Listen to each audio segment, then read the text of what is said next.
அனைவருக்கும் வணக்கம். யாழ் மாவட்ட அபிவிருத்தி குழு, அதாவது யாழ் மாவட்ட ஒருங்கிணைப்பு அபிவிருத்தி குழு கூட்டம் நேற்று முன்தினம் இடம்பெற்றது. இந்த கூட்டம் கௌரவ அமைச்சர் மீன்பிடி நீரியல் அமைச்சர் ராமலிங்கம் சந்திரசேகர் அவருடைய தலைமையில் இடம்பெற்றது. இந்த கூட்டத்தில் பல பாராளுமன்ற உறுப்பினர்கள், அரசு உத்தியோகத்தர்கள் கலந்து கொண்டிருக்கிறார்கள். இங்கே யாழ் மாவட்டத்தினுடைய அபிவிருத்தி சம்பந்தமாகவும் கடந்த கால அபிவிருத்தி, எதிர்கால அபிவிருத்தி சம்பந்தமாக இந்த கூட்டத்தில் ஆய்வு செய்யப்பட்டது. இந்த கூட்டத்தில் கடந்த காலத்தில் பல மில்லியன் பணம் வந்தது. அதற்கான வேலை திட்டங்கள் முழுமையாக நடைபெறவில்லை என்று சொல்லி அவற்றுக்கான மீதி பணங்கள் திருப்பி அனுப்புவதற்கான செயற்பாடுகள் அரசு அதிகாரிகளால் மேற்கொள்ளப்படுவதன் நிமித்தம் அது சம்பந்தமான கேள்விகளை அர்ச்சுனா ராமநாதன் கேள்வி எழுப்பியிருந்தார். இதன்போது பல ஊடகங்கள், பல சமூக ஊடகங்கள், பல செய்தி நிறுவனங்கள் அர்ச்சுனா ராமநாதன் குழப்பியதாகவும் குற்றஞ்சாட்டியதாகவும் கூறப்பட்டிருக்கிறது. ஆனால் அர்ச்சுனா ராமநாதன் மக்களினுடைய பிரதிநிதி, மக்களினுடைய பிரச்சனைகளை கேட்பதற்கான 100% அதிகாரமும் உரிமையும் அவரிடம் இருந்தது. எனவே அந்த நிதிகள் சம்பந்தமான எவ்வாறு செலவழிக்கப்பட்டது, ஏன் அந்த நிதி முழுமையாக செலவழிக்கப்படவில்லை, ஏன் திருப்பி அனுப்பப்படுகிறது என்ற கேள்வி 100% நியாயமானது. எனவே இந்த ஊடகங்கள் சரியான முறையில் கைக்கொள்ளவில்லை. ஊடகங்கள் தங்களுடைய காழ்ப்புணர்ச்சிகளையும் வெறுப்புணர்ச்சிகளையும் அர்ச்சுனா ராமநாதன் மீது காட்டியிருக்கின்றன. அது ஏனோ தெரியவில்லை. என்றோ ஒரு நாள் அந்த ஊடகங்கள் மாறி இந்த நிலைக்கு அர்ச்சுனா ராமநாதனையும் சரியான பாதையில் செல்லும் என்ற நிலையில் அர்ச்சுனா ராமநாதனுடைய செயல்கள் சரியானது என்று சொல்கின்ற காலம் மிக விரைவில் வரும். எனவே இந்த அர்ச்சுனா ராமநாதன் இந்த கதை அரச உத்தியோகத்தர்களுடன் கதைத்தது பல விமர்சனங்களுக்கு உட்பட்ட போதும் அது சம்பந்தமான கண்டிப்புகள் எதையும் ஒருங்கிணைப்பு குழு கூட்ட தலைவராகிய ராமலிங்கம் சந்திரசேகரால் முன்வைக்கப்படவில்லை. எனவே இந்த நிலைப்பாடுகளை பார்க்கின்ற போது அர்ச்சுனா ராமநாதன் கேட்ட கேள்விகள் சரியானவை. தனிப்பட்ட ரீதியில் மனம் நோகக்கூட வைப்பது தவறு. மற்றபடி அவரிடம் கேள்வி கேட்பதற்கான அதிகாரங்கள் அவரிடம் 100% இருக்குது. மக்கள் பிரதிநிதியினூடாக அவர் வந்தவர், பாராளுமன்ற உறுப்பினருக்கு வந்திருக்கின்றார். பாராளுமன்ற உறுப்பினர்கள் இவ்வாறான அபிவிருத்தி குழு கூட்டங்களில் கலந்து கொண்டு அரசு அதிகாரிகளிடம் தங்களது நியாயமான கோரிக்கைகளை முன்வைத்து அவர்கள் அதை ஏன் செய்யவில்லை என்று சொல்லி கேள்வி கேட்பதற்கான உரிமை இருக்குது என்று சொல்லி அதன் பின்னர் அவர் வெளியேறி செய்தியாளர் மாநாடு ஒன்று வைத்தது. அந்த மாநாட்டிலும் அவர் தெளிவாக கூறியிருக்கின்றார், கேள்வி கேட்கும் உரிமை பாராளுமன்ற உறுப்பினர்களுக்கு இருக்கு என்று சொல்லி.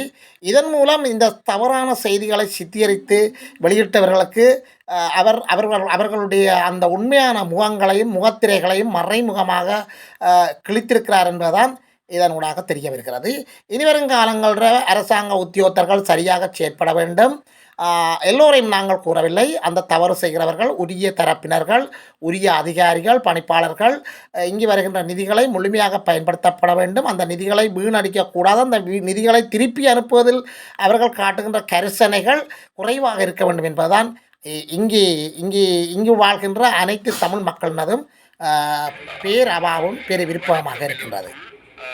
இன்று எனது தலைமையின் கீழ் இடம்பெற்ற முதலாவது யாழ் மாவட்ட அபிவிருத்தி ஒருங்கிணைப்பு குழு கூட்டம். இந்த கூட்டம் மிகவும் ஆரோக்கியமாக நல்ல முறையில் இடம்பெற்றது என்பதே என்னுடைய கருத்து. இதன் பொழுது பல்வேறு விடயங்கள் பேசப்பட்டன. அந்த பேசப்பட்ட விடயங்கள் பல்வேறு முடிவுகளும் எடுக்கப்பட்டன. அது மாத்திரமல்ல, இந்த கூட்டத்தில் எல்லா அரசியல் கட்சி தலைவர்களும் கலந்து கொண்டார்கள். பாராளுமன்ற உறுப்பினர்களான ஸ்ரீதரன் அவர்கள், கஜேந்திரகுமார் பொன்னம்பலம் அவர்கள், அதே போன்று அர்ச்சுனா அவர்கள், எங்களுடைய கட்சியினுடைய உறுப்பினர்களான பவானந்த ராஜா, ஸ்ரீதரன், ரஜீவன், இளங்குமரன், அதே போன்று மாகாண சபையினுடைய தவிசாளர் CVK சிவஞானம் உள்ளிட்ட பலரும் கலந்து கொண்டார்கள். அதே போன்று எல்லா நிறுவனங்களையும் சேர்ந்த அரசு அதிகாரிகள், பணிப்பாளர்கள் கலந்து கொண்டார்கள். அதே போன்று இன்று இந்த இடத்தில் கூடுதலாக பேசப்பட்ட விடயம் கடந்த வருடத்தில் ஒதுக்கப்பட்ட நிதி அது எந்த அளவுக்கு எமது அபிவிருத்தி நடவடிக்கைகள் முன்னெடுக்கப்பட்டிருக்கின்றது, எவ்வாறான அபிவிருத்திகள் முன்னெடுக்கப்பட வேண்டும் என்பது தொடர்பாக வாத விவாதங்களோடு பேசப்பட்டது. அதே போன்று மாவட்ட அபிவிருத்தி சபை குழுவுக்கு பல்வேறு முன்மொழிவுகளும் கிடைத்தன. அப்ப அந்த முன்மொழிவுகள் அனைத்தையும் கவனமாக செவிமடுக்கப்பட்டிருக்கின்றது. மாவட்டத்தில் அடுத்து மாகாண சபையின் மூலமாக இயங்குகின்ற அபிவிருத்தி வேலை திட்டங்கள் அனைத்தும் இன்று கருத்துரைக்கப்பட்டது. அது மாத்திரமல்ல, அண்மை காலங்களில் ஏற்பட்ட வெள்ளப்பெருக்கின் காரணமாக ஏற்பட்ட அழிவுகள் தொடர்பாகவும் அதே போன்று அவைகளுக்கு மானியம் வழங்கியது தொடர்பாகவும் அனைத்து விடயங்களும் பேசப்பட்டது. அது மாத்திரமல்ல, அண்மையில் இப்போது எங்களிடையே ஏற்பட்டப்பட்டிருக்கின்ற எலிக்காய்ச்சல் தொடர்பாகவும் அதே போன்று அதன் மூலமாக ஏற்பட போகின்ற பாதிப்புகள் தொடர்பாகவும் கூடுதலாக பேசப்பட்டது மாத்திரமல்ல, அது தொடர்பாக உடனடியான தீர்மானங்களை எடுப்பதற்கும் நடவடிக்கைகள் எடுப்பதற்கும் மக்களை தெளிவூட்டுவதற்கும் ஆன நடவடிக்கைகள் முன்னெடுக்கப்பட்டு வருகின்றது. அது மாத்திரமல்ல, இது தொடர்பாக இன்று காலையில் கொழும்பிலும் கூட சுகாதார அமைச்சரோடு அங்கிருக்கின்ற தொற்று நோய் தடுப்பு பிரிவில் இருக்கின்ற பிரதானிகளாக இருக்கின்ற அனில் ஜெயந்த் அவர்களோடு பல்வேறு உரையாடல்கள் இடம்பெற்றன. அப்ப இடம்பெற்றதில் கூடுதலாக பேசப்பட்ட விடயமாக யாழ்ப்பாணத்தில் இருக்கின்ற இந்த பிரச்சனை பற்றியே பேசப்பட்டது. அது தொடர்பாக நேற்றும் கூட பல வைத்தியர்கள் இங்கு வருகை தந்தார்கள். இன்றும் கூட பலர் வர இருக்கின்றார்கள். அவர்கள் எல்லோருடையும் சேர்ந்து இந்த பிரதேசத்தில் ஏற்பட்டிருக்கின்ற இந்த நிலைமையிலிருந்து மக்களை பாதுகாத்துக் கொள்வதற்கான நடவடிக்கைகள் எடுப்பதற்கான தீர்மானங்கள் எடுக்கப்பட்டிருக்கின்றது. அதே போன்று இந்த பிரதேசத்தில் மீண்டும் பூதகரமாக கடந்த காலங்களில் பேசப்பட்டு வந்த காணி விடுவிப்பு சம்பந்தமான பிரச்சனை பேசப்பட்டது. அது மாத்திரமல்ல, இருவரு காலங்களில் ஒரு நாட்களில் இந்த காணி விடுவிப்புகள் அனைத்தையும் நியாயமான கோரிக்கைகள், அதில் எந்த விதமான முரண்பாடுகள் கிடையாது. அவைகளை நாங்கள் கூடுதலான கவனத்தில் எடுத்து உண்மையிலே எங்களுடைய அரசாங்கத்தின் நடவடிக்கையாக அவைகளை சாதகமான முடிவுகள் எடுக்க வேண்டும் என்று ஒருங்கிணைப்பு குழு முடிவு செய்திருக்கின்றது. அந்த முடிவினை சரிவர நடைமுறைப்படுத்துவதற்கு ஏதுவான நடவடிக்கைகளை நாங்கள் பாராளுமன்றத்துக்கு கொண்டு செல்வதற்கும் அதே போன்று கேபினட் சபையில் சம்பந்தமாக பேசுவதற்கான நடவடிக்கைகளை நாங்கள் எடுத்திருக்கின்றோம். அதே போன்று வீதி புனரமைப்பு வேலைகள் சம்பந்தமாக கூடுதலாக பேசப்பட்ட விடயமாக இருக்கின்றது. அந்த வீதி புனரமைப்பு வேலைகள் எடுத்துக்கொண்டாலும் சரி, அதே போன்று விவசாயிகளுக்கு மானியம் வழங்குகின்ற பிரச்சனை எடுத்துக்கொண்டாலும் சரி, விவசாயிகள் முகம் கொடுக்கின்ற சந்தை ரீதியான பிரச்சனைகள் எடுத்துக்கொண்டாலும் சரி, இந்த அனைத்து பிரச்சனைகளும் யாழ் மாவட்டத்தில் இருக்கின்ற மக்கள் முகம் கொடுக்கின்ற பிரச்சனை அனைத்தையும் பேசப்பட்டது. அது மாத்திரமல்ல, நகர அபிவிருத்தி தொடர்பாகவும் நகரத்தில் ஏற்பட்டிருக்கின்ற பல்வேறு குளறுபடிகள் தொடர்பாகவும் அதே போன்று நகர சபை கட்டிட நிர்மாண வேலைகள் தொடர்பாகவும் அதை முடிவுக்கு கொண்டு வருவது எப்படி என்கின்ற பிரச்சனை தொடர்பாகவும் அதற்கு நிதிகளை பெற்றுக் கொள்கின்ற பிரச்சனைகள் எடுத்துக்கொண்டால் கூட இவ்வாறான பல்வேறு பிரச்சனைகள் பேசப்பட்டன. அந்த பேசப்பட்ட விடயங்களுக்கு அனைத்து பாராளுமன்ற உறுப்பினர்களும் கட்சி தலைவர்களும் தாங்களுடைய சாதகமான கருத்துக்களை வெளியிட்டார்கள். அதே போன்று அதிகாரிகளிடம் கேள்வி தொடுக்கின்ற ஒரு நிகழ்வாக இது மாறியிருந்தது. வரவேற்கத்தக்க கூடிய விடயம். ஏனென்றால் அதாவது மக்களுடைய பணம், மக்களுடைய வரிப்பணம், மக்களுடைய வரிப்பணத்தில் இவ்வாறான அபிவிருத்தி திட்டங்கள் முன்னெடுக்கப்படுகின்ற பொழுது பாராளுமன்ற உறுப்பினர்கள் என்ற வகையில் அந்த விடயங்களை அலசி ஆராய்ந்து வரைக்கும் கேள்விகளாக கேட்டு சரிவர மக்கள் நலன் சார்ந்த திட்டங்களாக மாற்றிக் கொள்ளுகின்ற நடவடிக்கை முன்னெடுப்பது இதனுடைய நோக்கமாகவும் இருக்கின்றது. அந்த வகையில் மிகவும் ஆரோக்கியமான உரையாடலாகவே கூட்டமாகவே இந்த கூட்டம் இடம்பெற்றது என்பதை குறிப்பிட்டுக் கொண்டு நாங்கள் எதிர்பார்க்கின்றோம் யாழ்ப்பாண அபிவிருத்தி குழு தலைவர் என்ற வகையில் எதிர்வரும் காலங்களில் விசேடமாக 2025 ஆண்டு என்பது ஒரு காலத்தில் சொன்னார்கள் வடக்குக்கு வசந்தம் என்று பல்வேறு கதைகளை சொன்னார்கள். ஆனால் உண்மையிலேயே வடக்குக்கு வசந்தம் 2025 ஆண்டுக்கு பிறகுதான் பிறக்கப் போகின்றது. அந்த வகையில் எதிர்வரும் காலங்களில் நிதி ஒதுக்கீடு செய்யப்படுகின்றது. அந்த நிதி ஒதுக்கீடுகளில் கூடுதலான நிதி கிராமங்களை நோக்கியதாக இருக்கும். கிராமப்புறங்களில் வீதிகளை புனரமைக்கின்ற வேலைகள், கிராம குளங்களை புனரமைக்கின்ற வேலைகளை முன்னெடுக்கின்ற, அதே போன்று கிராமிய மக்களுடைய வாழ்க்கை தரத்தை உயர்த்துகின்ற நடவடிக்கைகள், அதே போன்று மீனவர்களுடைய வாழ்க்கையை முன்னேற்றுகின்ற நடவடிக்கையில் மீனவர்கள் முகம் கொடுக்கின்ற பல்வேறு பிரச்சனைகள் இருக்கின்றது, நெருக்கடிகள் இருக்கின்றது. அந்த நெருக்கடிகளுக்கான தீர்வினை பெற்றுக்கொடுப்பதற்கு ஏதுவான செயற்பாடுகளை முன்னெடுப்பதற்கு நாங்கள் தீர்மானித்திருக்கின்றோம். அதே போன்று உங்களுக்கு எல்லோருக்குமே தெரியும், முல்லைத்தீவு மாவட்டத்தில் அங்கு இருக்கின்ற மக்களுடைய நீண்ட நாள் கோரிக்கை வேறு எதுவுமல்ல, வட்டுவாகு பாலம் சம்பந்தமான பிரச்சனை. அதே போன்று அந்த பிரச்சனை சம்பந்தமாக மக்களுடைய கோரிக்கை, அந்த கோரிக்கையை அவர் நிறைவேற்றுவார், இவர் நிறைவேற்றுவார் என்கின்ற பேச்சுக்கள் மாத்திரம்தான் இருந்தது தவிர அது சம்பந்தமான ஆரோக்கியமான முடிவுகள் எதுவும் எடுக்கவில்லை. அதனால் நாங்கள் பார்க்கின்றோம், நிச்சயமாக இப்பொழுது எமது நாட்டுக்கு பல்வேறு நாடுகளிலிருந்து பல்வேறு உதவி திட்டங்கள் வந்து கொண்டிருக்கின்றது. பல்வேறு நாடுகள் மேலும் உதவி திட்டங்களை செய்வதற்கு முன் வந்திருக்கின்றார்கள். அதனால் அந்த வேலை திட்டங்களை முன்னெடுப்பதற்கு விசேடமாக ஆளுநர் அதற்கான கூடுதலாக அக்கறை காட்டி செயல்படுகின்ற ஒருவராக இருக்கின்றார். அந்த வகையில் அவருடைய ப்ரொபோசல், நூற்றுக்கணக்கான ப்ரொபோசல் இன்றைக்கு எங்களுடைய கேபினட் சபையில் நாளைக்கு பேசப்படுகின்ற விடயங்களாக மாறி இருக்கின்றது. அந்த வகையில் எதிர்வரும் ஆண்டு என்பது மிகவும் ஒரு முக்கியமான ஆண்டாக இருக்கும். அதே போன்று இதனால் வரைக்கும் இருந்த ஆட்சியாளர்கள் சம்பந்தமாக எடுத்துக்கொண்டால் சரி, நிர்வாகிகள் எடுத்துக்கொண்டால் சரி, அதுகள் குறை நிறைகள் இருக்கலாம். நாங்கள் சொல்லுகின்றோம், அந்த குறை நிறைகளை இனியும் பேசிக் கொண்டிருப்பதன் மூலமாக எந்த விதமான பயன்பாடுகளும் கிடையாது.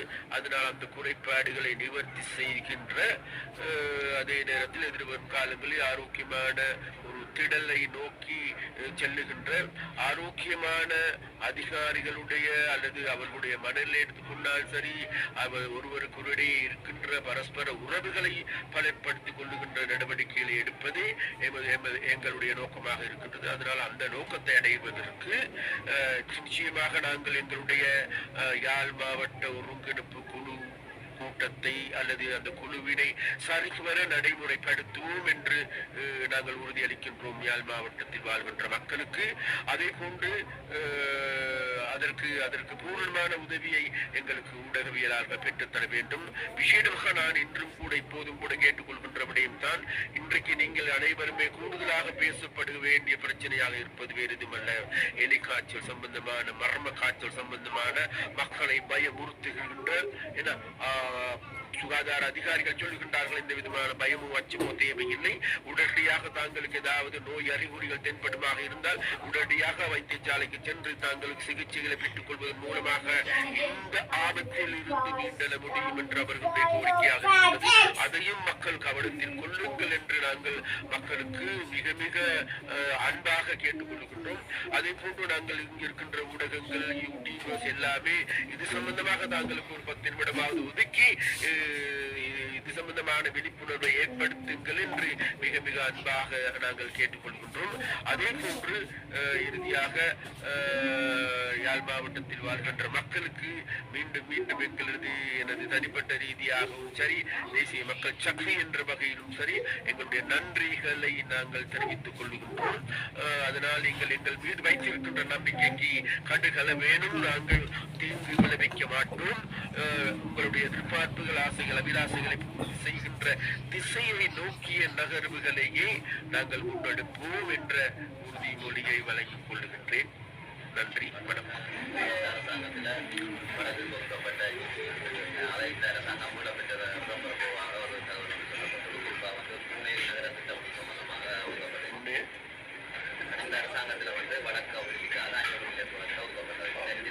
இல்ல எங்களுக்கு எல்லோருக்குமே தெரியும், எந்த ஒரு அரசாங்கமாக எடுத்துக்கொண்ட போதிலும் கூட நிதி ஒதுக்கீடு செய்கின்ற பொழுது எல்லா நிதி ஒதுக்கீடுகளும் டிசம்பர் மாதம் 31 எல்லாம் முடிவுறுத்தப்படும். அதுதான் அரசாங்கத்தில் இருக்கின்ற நிதி ப்ரொசீஜர். ஆனாலும் கூட அந்த நேரத்தில் நமக்கு தேவையாக இருக்குமாக இருந்தால் அந்த பிரதேசத்தில் இருக்கின்ற அரசியல், அதே நேரத்தில் அதிகாரிகள் தேவையாக இருக்குமாக இருந்தால் அது சம்பந்தமாக அந்த அந்த அந்த யோசனையை, நிதியை மேலும் அடுத்த வருடத்திற்கு நீடித்துக் கொள்வதற்கான செயற்பாடுகளை முன்னெடுக்கப்பட வேண்டும். அதனால வேண்டி நீங்கள் கேட்ட கேள்வி ஆனது நிச்சயமாக அவ்வாறான பல்வேறு பிரச்சனைகள் எழுந்திருக்கின்றது.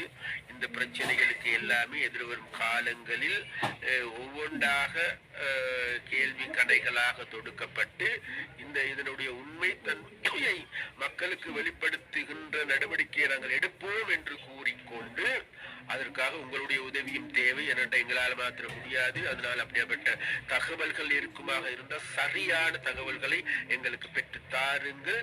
நிச்சயமாக எதிர்வரும் காலங்களில் பல இடங்கள் இருக்குது. மாவட்ட அபிசபை குழுவின் மூலமாகவும் பேச முடியும், அதே நேரத்தில் பாராளுமன்றத்தில் ஊடாகவும் பேச முடியும், அதே நேரத்தில் தனிப்பட்ட ரீதியாகவும் இவைகளை பேச முடியும். அதனால விட அதற்கான ஒத்துழைப்பை நீங்கள் தாருங்கள் என்றுதான் நாங்கள் கேட்டுக்கொள்வோம்.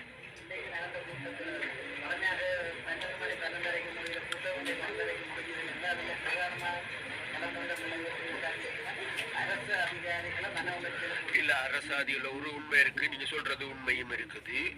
அதே நேரத்துல அரசு அதிகாரி அது ஒரு சிலருடைய தனிப்பட்ட ரீதியான பிரச்சனைகள். அதே நேரத்துல ஒரு விடயம் இருக்கின்றது என்னன்னா, கேள்விகள் கேட்பதற்கான உரிமை இருக்கு. அப்ப அந்த கேள்விகள் கேட்கின்ற போது தனிப்பட்ட ரீதியான தாக்குதல்கள் தொடுக்கப்பட்டிருக்கின்றது.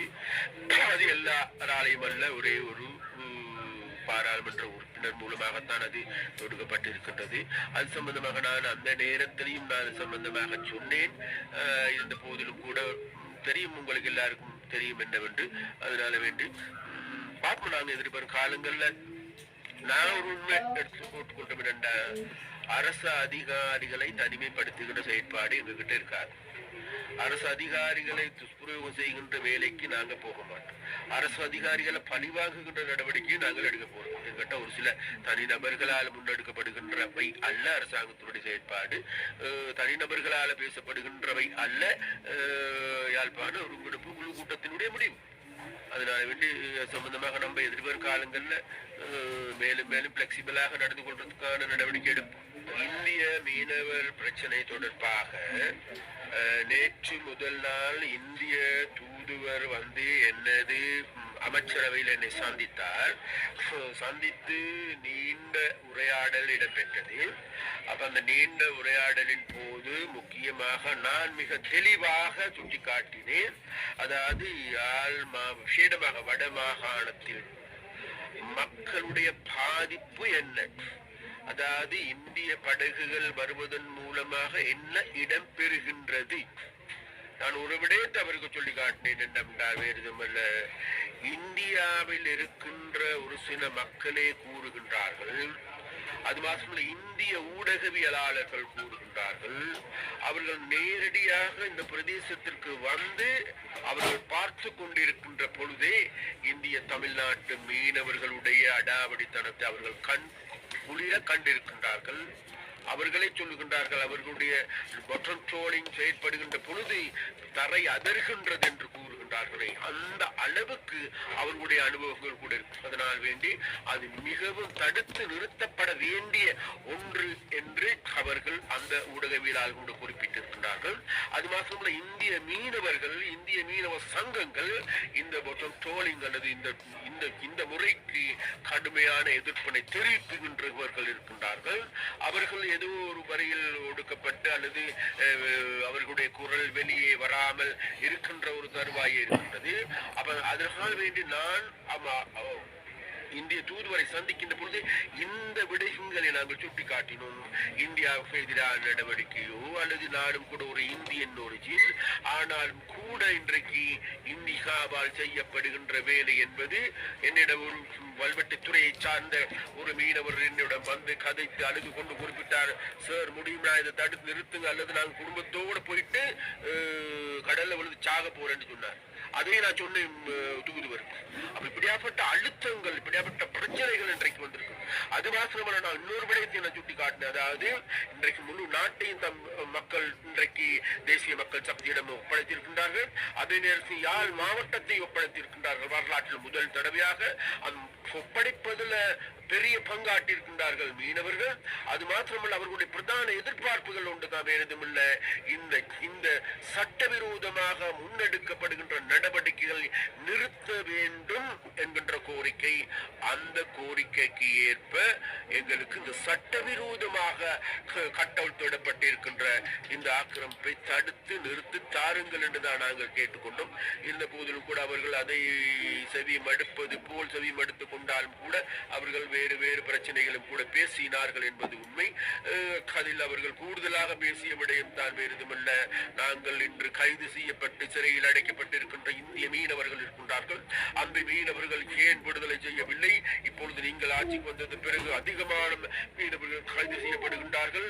அவர்கள் வெறும் அப்பாவிகள், ஏழைகள், அதனால் அவர்களை விடுதலை செய்யுங்கள் என்று கேட்டுக்கொள்ளுகின்ற கருத்தை மாத்திரம்தான் கூடுதலாக வலியுறுத்தினார்கள்.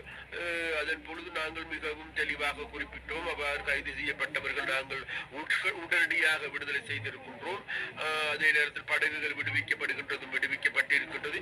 அதே நேரத்தில் கடந்த 2-3 மாதங்களுக்கு முன்பு ஒரு ராணுவ நேவியில் ஒருவர் இறந்தும் போய்விட்டார். அந்த சம்பவத்திற்காக கைது செய்யப்பட்டு இருக்கின்றவர்களுக்கு இன்றைக்கு வழக்கு தொடுக்கப்பட்டு விசாரிக்கப்பட்டு வருகின்றது. அது சட்டத்தினுடைய செயற்பாடு, நீதிமன்றத்தினுடைய செயற்பாடு, அதற்கு எங்களுடைய செயற்பாடு அல்ல. அதனால் அதில் நாங்கள் தலையிடுவது இல்லை. இருந்த போதிலும் கூட எதிர்வரும் நாட்களில் எங்களுடைய ஜனாதிபதி இந்தியாவுக்கு செல்லுகின்றார். இந்தியாவுக்கு செல்லுகின்ற பொழுதும் கூட நாங்கள் நினைக்கின்றோம் இது சம்பந்தமாக அவர்கள் நிச்சயமாக பேசுவார்கள்.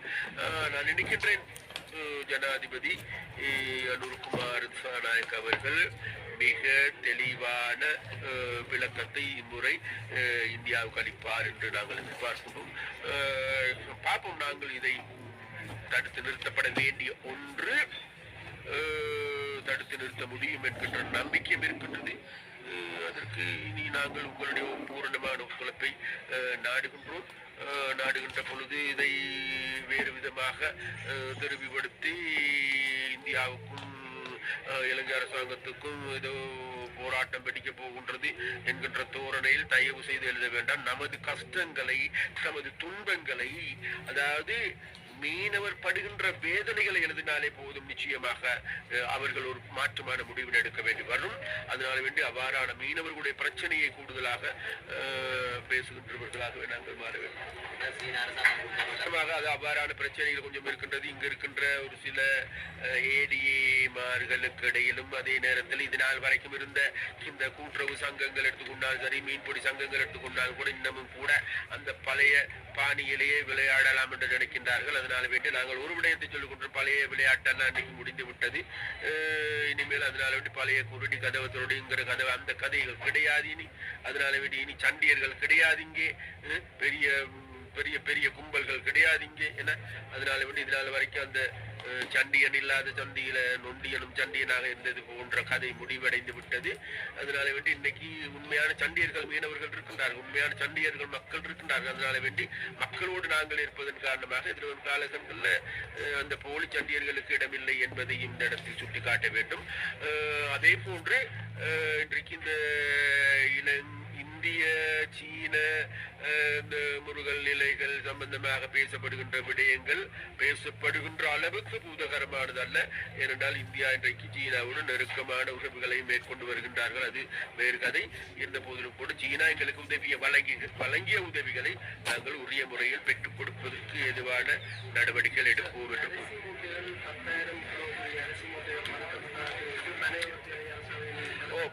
பதுக்கப்படவில்லை. ஒரு விடயம் இருக்கின்றது.